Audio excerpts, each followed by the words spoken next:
अमरावती शहरालगत असलेल्या भानखेडा परिसरात एका 18 वर्षीय तरुणीवर सामूहिक अत्याचार करण्यात आला। यावेळी सोबत असलेल्या युवकाला मारहाण करण्यात आली। त्यामुळे शहरासह जिल्ह्यात एकच खळबळ उडाली आहे। बुधवारी प्रहार जनशक्ती पक्षाच्या वतीने या घटनेचा निषेध व्यक्त करण्यात आला। तसेच मकोका अंतर्गत कारवाई करून यातील सर्व आरोपींना फाशीची शिक्षा देण्यात यावी या मागणीसाठी पोलीस आयुक्तांना निवेदन देण्यात आले।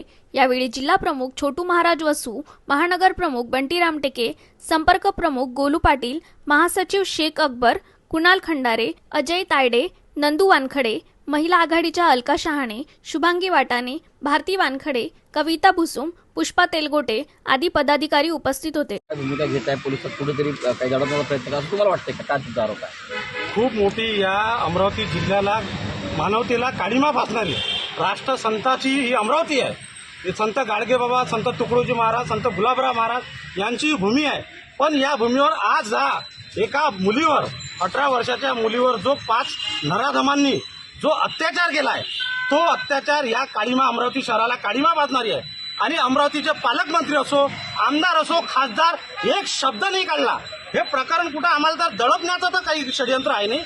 म्हणून आज प्रहारच्या याच्या सर्व महिला रणरागिणी आहे, यांनी आज सीपी कार्यालयात धडक दिली आहे। सीपी साहेबांना आम्हाला हेच म्हणणं आहे की ते जे आरोपी आहे या जनतेसमोर, जिल्ह्याच्या जनतेसमोर त्या नराधमांचं नाव, आरोपींचं नाव जनतेसमोर आलं पाहिजे तर ते कोण आहे, त्यांनी हे कृत्य कसं केलं, यामागे काय षडयंत्र आहे, या सर्व षडयंत्राचा पोलिसांनी आम्हाला जबाब दिला पाहिजे। त्यांचं नाव या जनतेसमोर आलेलं पाहिजे।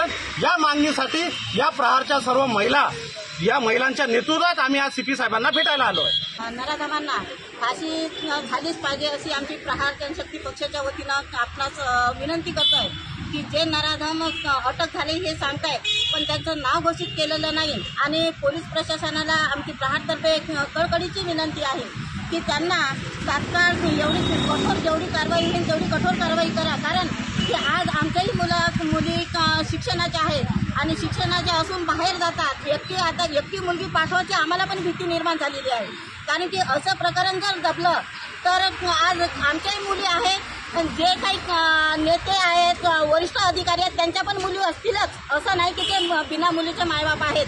पण अशा परिस्थितीत जर त्या पीडित महिलेला न्याय मिळाला नाही तर असे नराधमांना सुविधा मिळेल किंवा त्यांना सूट मिळेल, म्हणून त्यांना सूट मिळू नये त्याकरिता आम्ही प्रहार जनशक्ती पक्षाने इथं आंदोलन केलं आहे की त्या आरोपींना कडक कारवाई झालीच पाहिजे आणि किंवा त्यांना फाशी झालीच पाहिजे, एवढीच आमची मागणी आहे। तुमच्या माहितीसाठी सांगतो ही घटना घडल्यानंतर तात्काळ आम्ही सर्व वरिष्ठ अधिकारी, शहरातले सर्व वरिष्ठ अधिकारी, डीसीपी, एसीपी, सीपी साहेब आणि सर्व पोलीस स्टेशनची टीम या ठिकाणी गेली होती। हा गुन्हा अत्यंत गंभीर होता।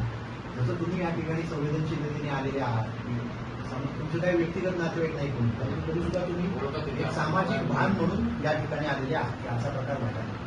याच भावनेने आणि आमची कायदेशीर जबाबदारी तर आहेच, या भावनेने आम्ही तात्काळ त्या ठिकाणी गेलो आणि कोणताही पुरावा नसताना, जरी घटना गंभीर असली तरी पुरावा कोणताही नसताना आम्ही ते आरोपी एका रात्री अटक केली। त्याच्यामध्ये आमचे उमेदवार होते, आमचे डीसीपी मुन्ना साहेब होते, सीपी साहेब मार्गदर्शन डीसीपी साहेब पठार होते आणि आमच्या बाकीच्या पोलिसांनी केली। आता हे सगळं झाल्यानंतर साधारणपणे 2 प्रकारे केसेस घडतात। एक केस म्हणजे कोणत्याही 2 लोकांची ओळख असते, त्यातून असे गैरप्रकार घडतात। त्यावेळी त्यांना तो माहिती असतो, ए मी माझ्यावर अतिप्रसंग केलेला आहे किंवा बी मी माझ्यावर अतिप्रसंग केलेला आहे असं माहिती असतं। या केसमध्ये त्यांना ते माहिती नसल्यामुळे आम्हाला ही सगळी गोपनीयता ठेवावी लागते।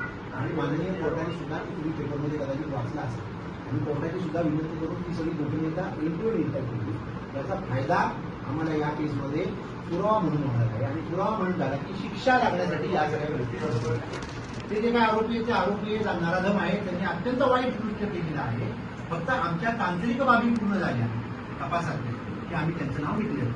आपल्याला माहिती म्हणजे समजा मी इथं काहीतरी एखादा गुन्हा केला, 4 लोकांनी बघितलं, 4 लोकांना माहिती हा कोण आहे, त्याचं नाव जप द्यायला, परंतु या ठिकाणी जे काही आम्हाला तांत्रिक तपासाच्या बाबी आहेत त्या पूर्ण करायच्या असल्यामुळे आम्ही आमची वेळ आली की लगेचच त्यांची नावं जाहीर करून त्यात कोणत्याही प्रकारची आम्हाला अडचण नाही।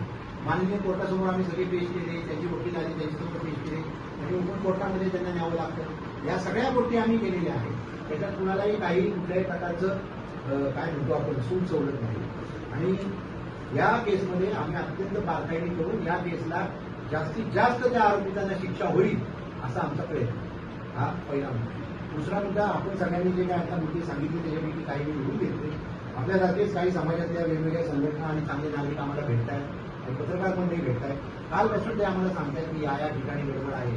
तर आम्ही त्या सगळ्या ठिकाणी शहरातल्या संपूर्ण पोलीस स्टेशनचे म्हणजे 10 पोलीस स्टेशन, आमचं दामिनी पथक, महिला सेल, कंट्रोल रूम, AHQ आणि आमच्या RCP या सगळ्यांना गेली 3 दिवस आम्ही पेट्रोलिंग लावलेलं आहे.